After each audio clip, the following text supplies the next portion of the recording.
হংকংয়ের বার্ষিক ক্যাট এক্সপোর বিড়াল সমাচার দেখে সহজেই আঁচ করা যায় বিড়াল এখন শুধু পোষা প্রাণী নয়, এটি অর্থনীতির একটি বড় চালিকা শক্তি। ফলে বাড়ছে ক্যাট ইকোনমির প্রভাব।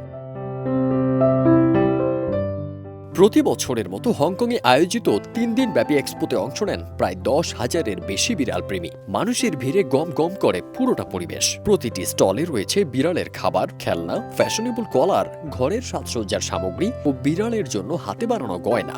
সবকিছুই মেলার মূল আকর্ষণ। তবে বেশি নজর কাড়ে বিভিন্ন স্টাইলে বাহারি পোশাকে সেজেগুজে আসা সুন্দর সুন্দর বিড়ালগুলো।